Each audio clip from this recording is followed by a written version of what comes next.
So, welcome folks to the Teighlor McGee Mini Grants program webinar where we'll be talking about what are mini grants and how to apply. And sorry, give me a sec. There we go. Okay. So first, we want to give a brief explanation of who was Teighlor McGee. Teighlor McGee was a really incredible advocate who fought for a better world. They were the founder of the Black Disability Collective, a group which advocates and champions the lives of Black disabled people.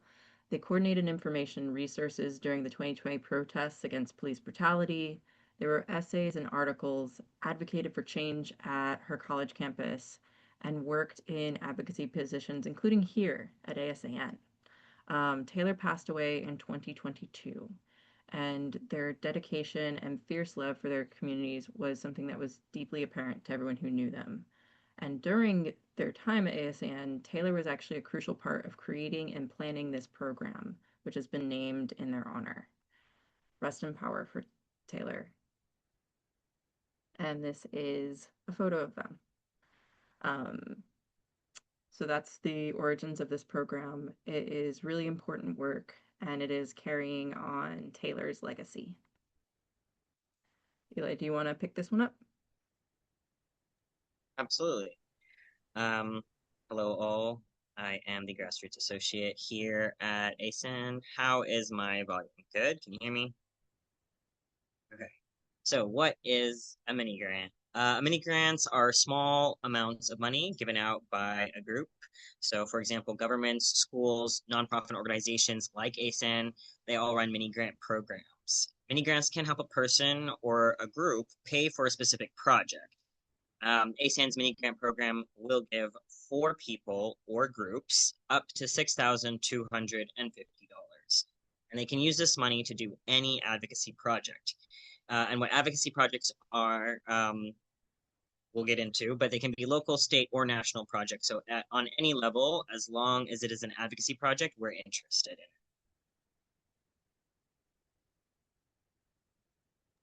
So we have two programs under the Teighlor McGee Mini Grant program, the Affiliate in Action Mini Grant and the STEP or Self-Advocates Transforming Equitable Policy Mini Grant.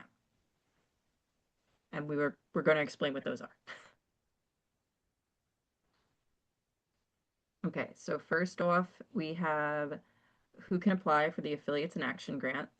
The Affiliates in Action mini grant is for current ASAN affiliates. That means you've completed your application process, been accepted to the affiliate, and been accepted to the affiliates program.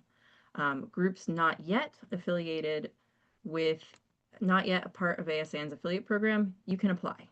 You just have to be approved as an affiliate before you can apply to the Affiliates in Action mini grant. And the way you apply is you can go to ASAN's affiliate page, which we will link in the chat. And there is an email address you reach out to. It's affiliates@autisticadvocacy.org and ask for the affiliate application. Um, to be an affiliate, you have to be actively meeting, and that means your group meets at least once a month, virtually or in person. And your affiliate group has to be self-advocate led. That means it is run by people who identify as self-advocates with developmental disabilities. For example, autistic people or people with intellectual disabilities. And the Affiliates in Action grant is open to international affiliates.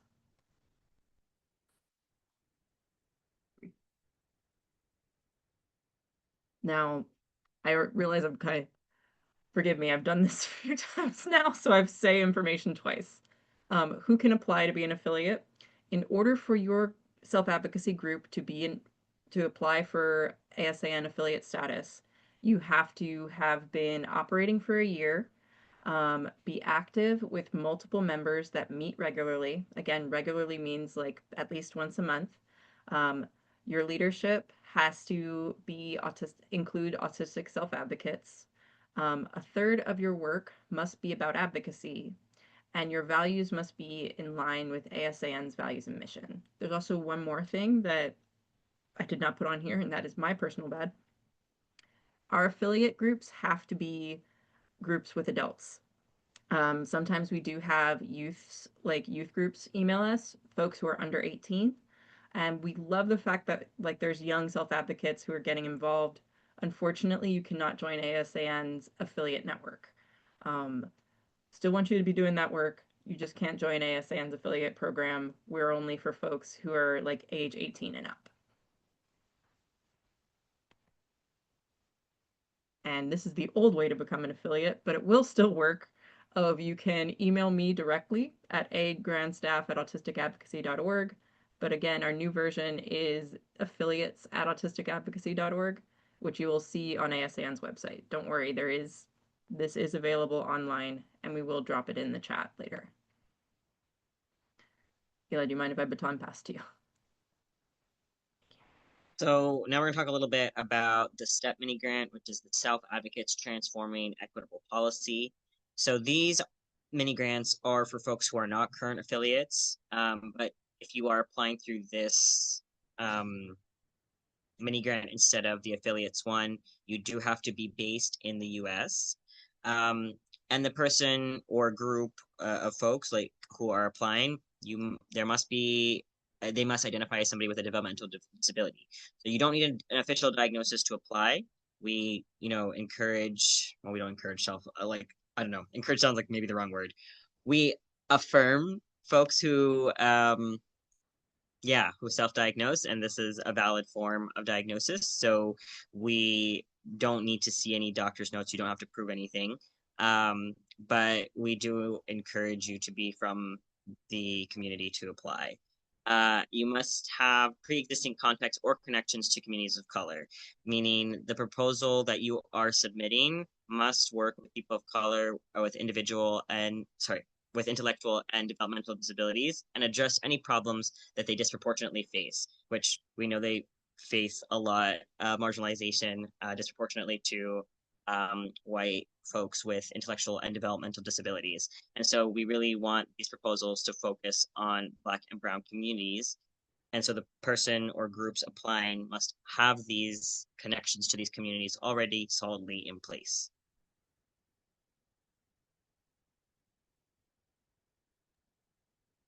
Yes. Applications for both grants, again, you have to be 18 years or older when you apply. Um, and if you are applying with a group, you can have members of your group who are under 18, but the project has to be led by folks who are 18 years of age or older.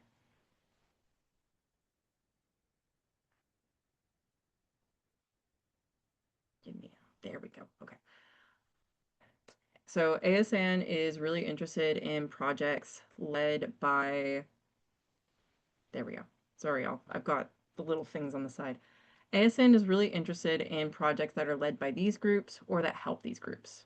So, autistic people of color, non speaking autistic people, both full time and part time, autistic people who are LGBTQ.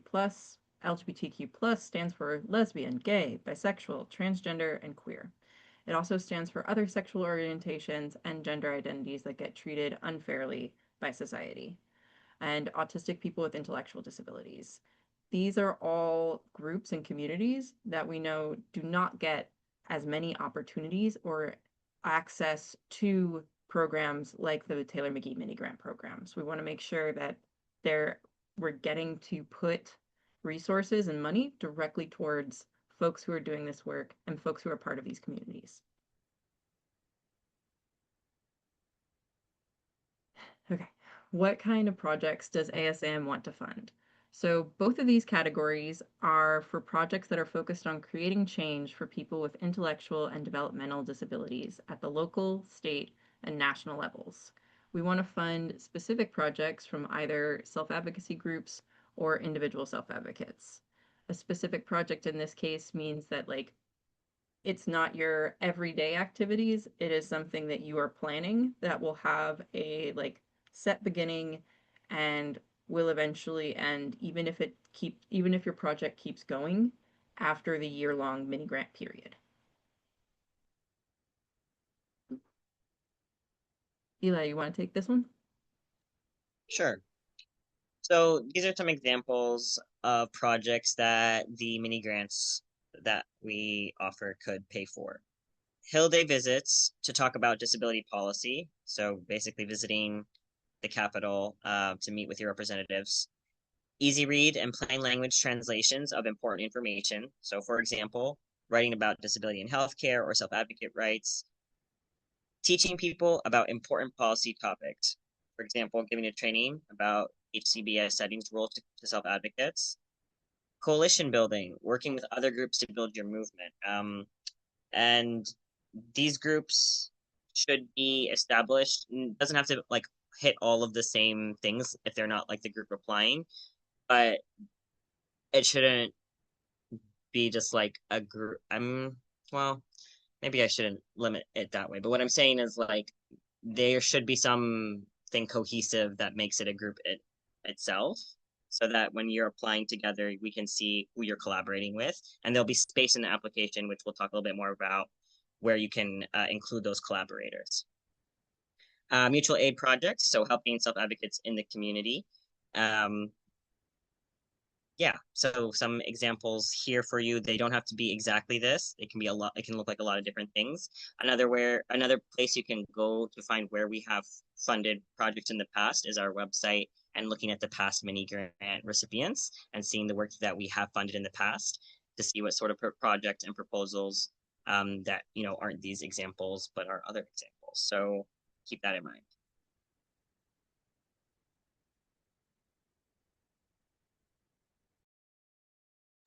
So stuff that the mini grant program will not pay for. General operating support. This means money that you needed just to keep your group going. Um, as well as we will also not pay for regularly planned programming or events. So, for example, a conference that happens every year. We're looking for projects that, again, they have a set start and a like set-ish ending. And to add on to that, like what Alex was saying before, it could be the beginning of a program. Like, say you want to initiate a conference. It isn't something that you've had in the past, but you need assistance to like maybe start the first one. And then it's fine if this project lasts beyond what we supply funding for, or like if you want to do it again next year. But you wouldn't be able to apply again because first of all the way that we work as our cohorts, you'd have to skip years to reapply. You would need to be looking into finding other funding to continue sustainably running that project past when our mini grants end. But you can initiate a program that continues past. It doesn't have to quite like stop when the mini grant money runs out. Yes, absolutely. Thank you for clarifying, Eli. The project does not have to is not stuck within the 1 year that you get the funding. And we will fund first year projects. We just don't fund things that you've been doing. Like if you've been running the program for like 10 years, the Teighlor McGee Mini Grant program is not for that kind of project. So a reminder again of how many projects will ASAM pay for at a time. We will give out mini grants for 4 projects each year.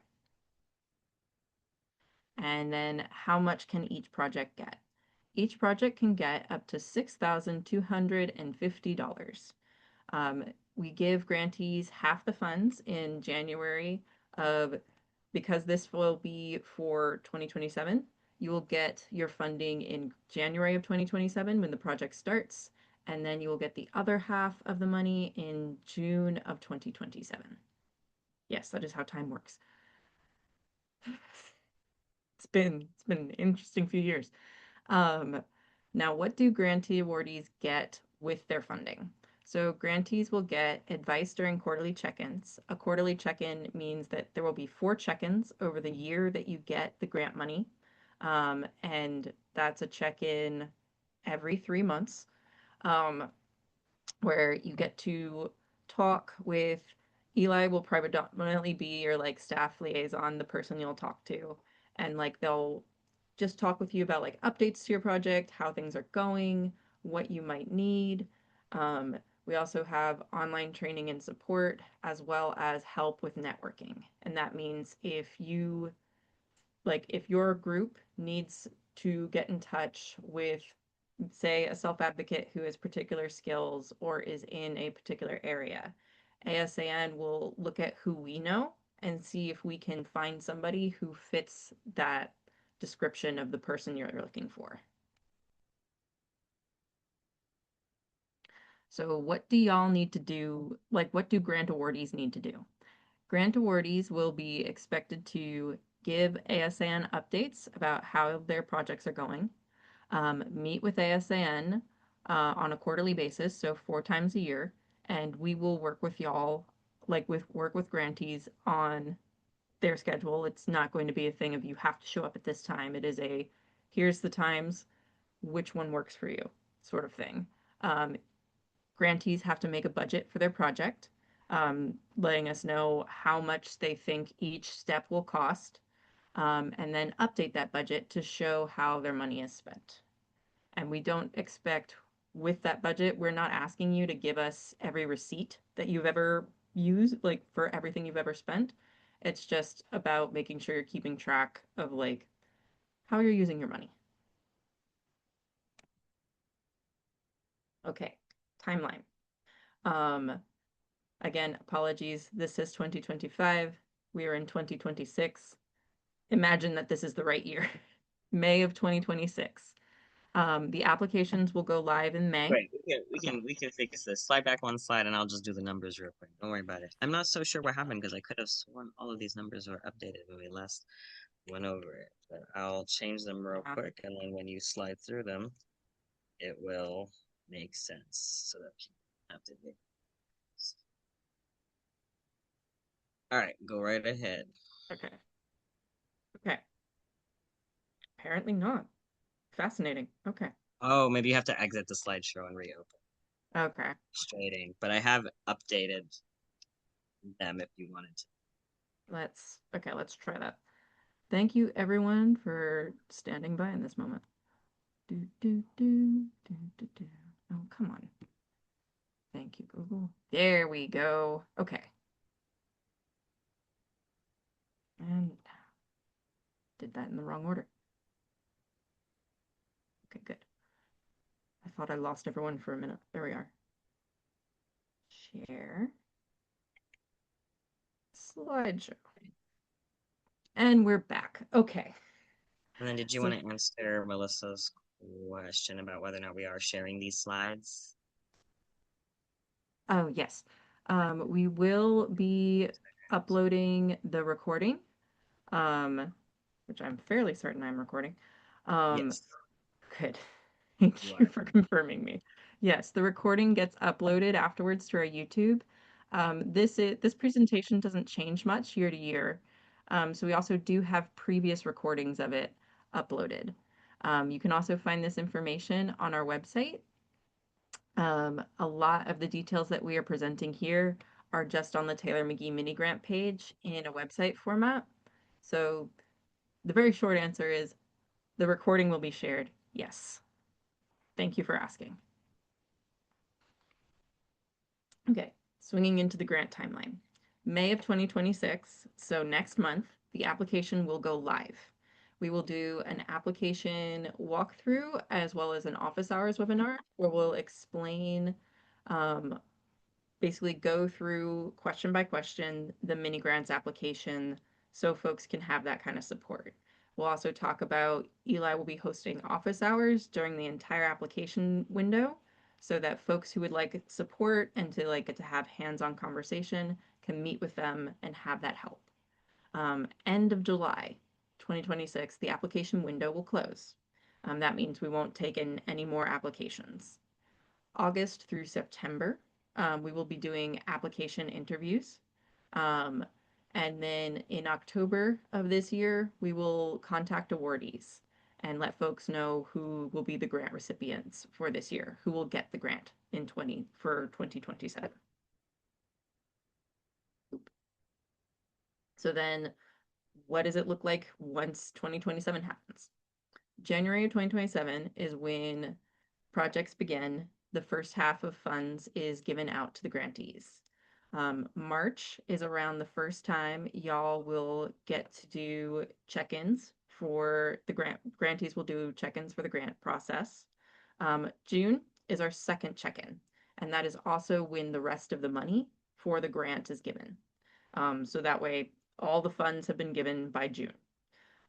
September is the third check-in, and then December of 2027 is projects don't necessarily end, but the grant program ends. So y'all will no longer be doing check-ins. It's the final check-in for the program, and y'all kind of transition outward.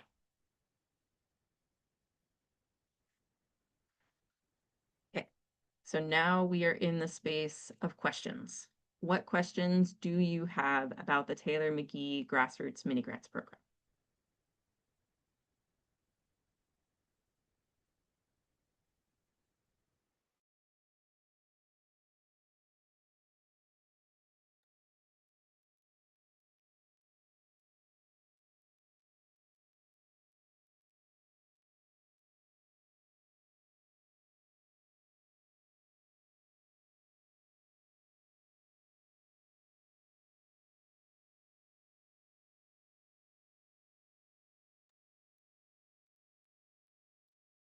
So I will wait until like we have 3 minutes until the half-hour mark. So just to give folks time to type, I will wait until that point. But if we don't see anything in the Q&A box, we'll guess that there's not, we'll figure that folks don't have questions right now, which is okay. Because again, there will be another webinar before, like, about the application, and folks can reach out to us directly if you have questions about the grant program. Um, Eli, do you mind navigating over to the mini grants page and dropping that link in the chat for me? I feel like I can't leave whenever I'm screen sharing.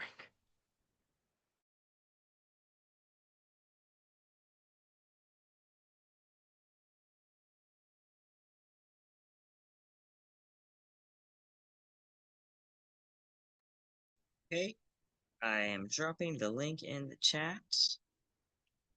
That is where you would go to see how to apply, because this presentation will be linked on that page eventually. Right now, I think last year's are linked, but I think we'll be, once we have this recording uploaded, it will change out. But like Alex said, year to year, it doesn't change too much.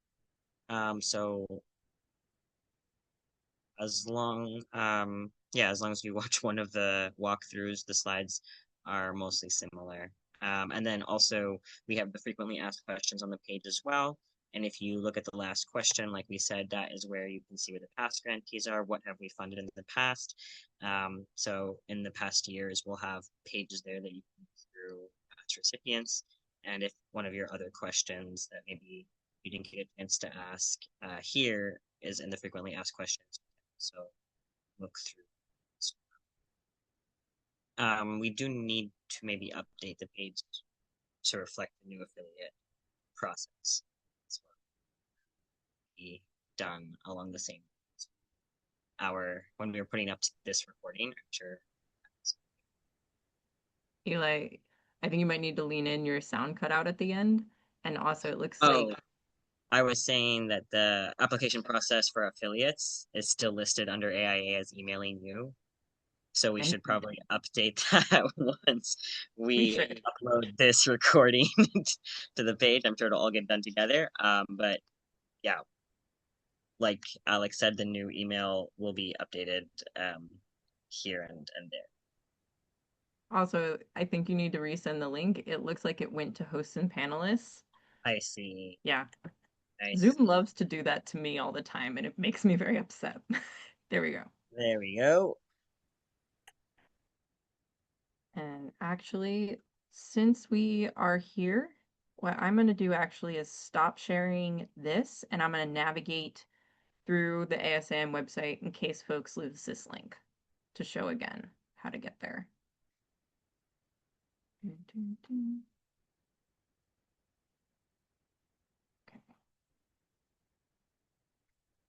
Escape. There we go. Okay. Share screen again. Oop.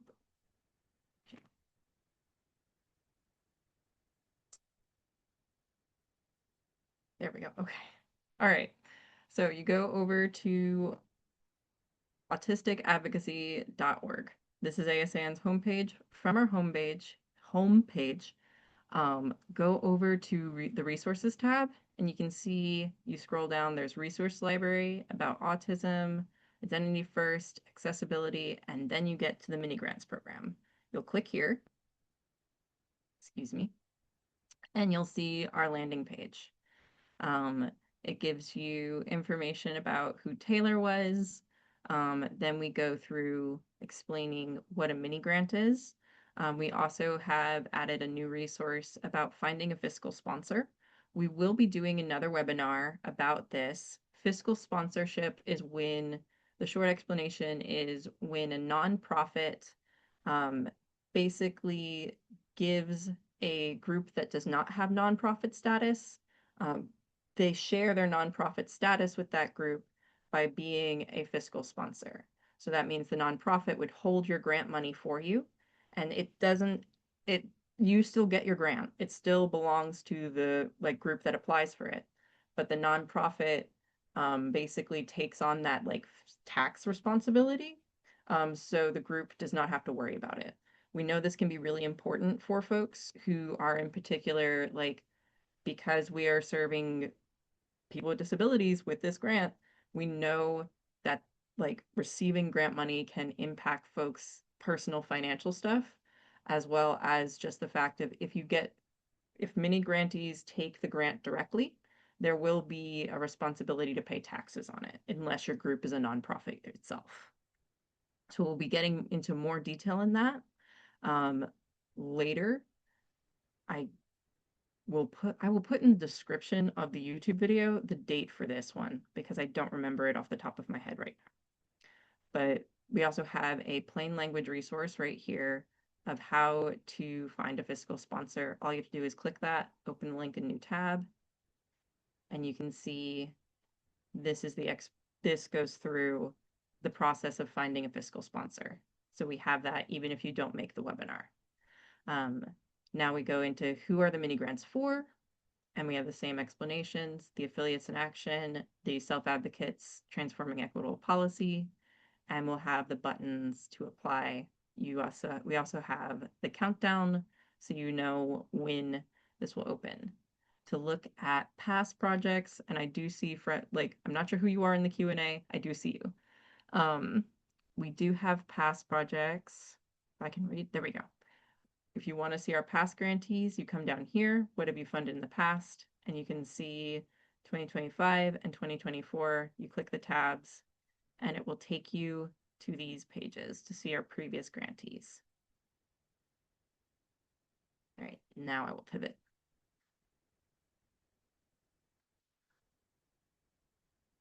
To apply, you need to be an ASAN affiliate group. How long does it take to be approved? That's flexible. Um, I can tell you we do currently have a bit of a slower turnaround time. Um, we try to be faster during the grantee window, but it can take us usually like from the time period of receiving the application, 3 weeks to get to review the application and get back to you is like the longest time. If we're able to do it quickly, it can be like 2 weeks is a more regular space, but I like to give the long time for folks so they know. But basically, please, if you want to be an ASAN affiliate, apply sooner rather than later. Um, Especially because the applications don't open until May 15th. You have some time to look over the affiliate process and decide if that is the route you want to take. Because again, you do not have to be an affiliate to apply to the STEP grant. But if you're going to apply to the STEP grant, then that is on a focus of communities of color. Your project must deal with communities of color, and those connections to communities of color must be preset. yes. And to show y'all how to find affiliates, you go back up here to the top menu under Get Involved. Affiliate groups are the very first one. You click it and it will show you like how to apply to be an affiliate group, but it will also list all of our affiliates. Um, so if you are like, which is also might be something helpful for individual self-advocates who are looking at this right now. You might want to check to see if there is an affiliate group near you or in your state who you might be able to work with, especially if you're doing a project that you think might be helpful to have additional hands-on or access to like folks who are already connected in the community. Um, just floating that one out there because we do allow collaborations. Sorry, I just scrolled so fast there. You can see like our affiliates go all the way down, and we do have some international affiliate groups.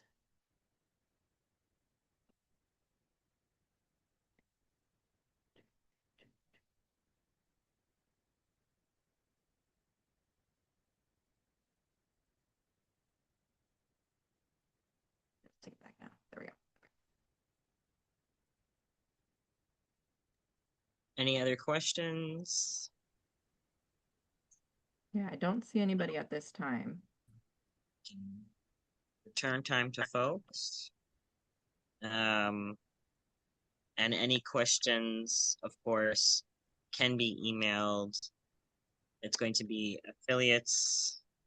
I'm going to drop it in the chat at autisticadvocacy.org.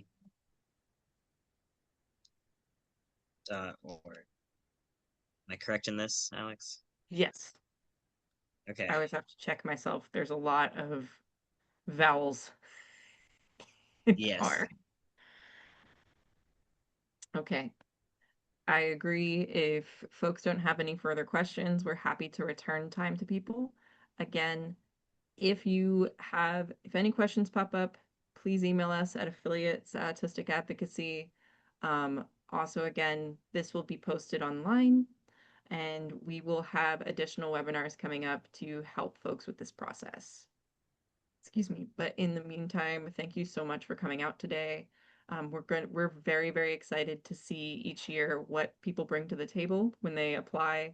And we're really happy to get to do this work in the community and get to support carrying on Teighlor's legacy of supporting grassroots and community work. So thank you for joining us today.